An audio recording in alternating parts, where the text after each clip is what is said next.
Students అందరికీ good evening. మనము last 2 months నుంచి LSRW అనేది మనము ఆ మెథడ్ అనేది ఫాలో చేస్తున్నాం అనమాట. మనము ఇంప్లిమెంట్ చేసాము. దాని ద్వారా మనకు ఒక 90% వరకు మనకు రిజల్ట్స్ వచ్చినాయి.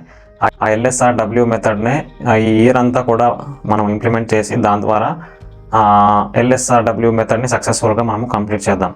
LSRW అంటే చాలామంది పేరెంట్స్కి స్టూడెంట్స్కి కూడా కొంతమందికి ఐడియా అయితే ఉండదు. ఈ LSRW అంటే మనకు ఏదైనా ఒక భాష నేర్చుకున్నప్పుడు, అది తెలుగు కానీ, హిందీ కానీ, ఇంగ్లీష్ కానీ, ఎక్సెట్రా ఏదైనా కానీ ఒక భాష నేర్చుకున్నప్పుడు మనము దాంట్లో 4 స్టెప్స్ అనేవి ఉంటాయన్నమాట. ఫస్ట్ L అంటే లిజనింగ్, S అంటే స్పీకింగ్, R అంటే రీడింగ్, W అంటే రైటింగ్.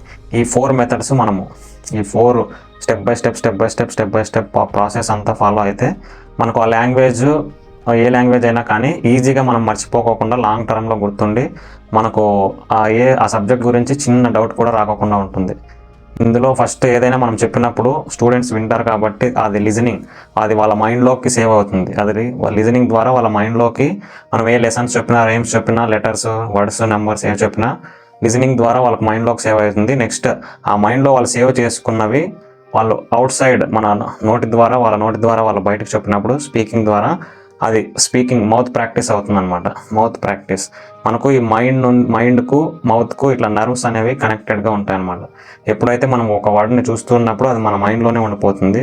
ఆ మైండ్లో నుంచి మనకు అవుట్ సైడ్ వచ్చినప్పుడు మన టంగ్, లిప్స్, టీత్ ఇవి 3 ద్వారా హెల్ప్ తీసుకొని ఏదైనా కానీ మనం పలికినప్పుడు మాత్రమే అది మనకు మైండ్లో గుర్తుంటుంది.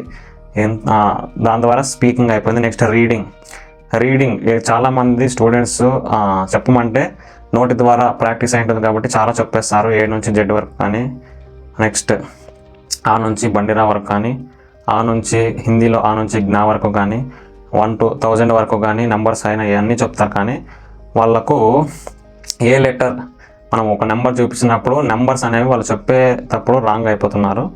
లెటర్ రికగ్నిషన్ అనేది వాళ్ళలో లేదనమాట. దాని ద్వారా LSRW అనేది మనము కంటిన్యూ చేస్తున్నాం. నెక్స్ట్ రైటింగ్లో కూడా మనము డిక్టేషన్ పెట్టినప్పుడు వాళ్ళు నెక్స్ట్ N రాయమంటే నెక్స్ట్ Z రాస్తున్నారు, M రాయమంటే W రాస్తున్నారు, P రాయమంటే Q రాస్తున్నారు. ఇట్లా నెక్స్ట్ స్మాల్ b రాయమంటే స్మాల్ d రాస్తున్నారు. నెక్స్ట్ లెటర్ సౌండ్స్ అన్నీ కూడా LSRW ద్వారా మనము ప్రాక్టీస్ చేయించి దీన్ని ఇంప్లిమెంట్ చేసి మీ పిల్లల మైండ్ని స్టూడెంట్స్ యొక్క బ్రెయిన్ డెవలప్మెంట్ చేసి నాలెడ్జ్ అనేది ఇంకా చాలా శాతం నాలెడ్జ్ అనేది వాళ్ళ మైండ్లో సేవ్ చేయడానికి నేను గట్టిగా ప్రయత్నిస్తాను. Thank you.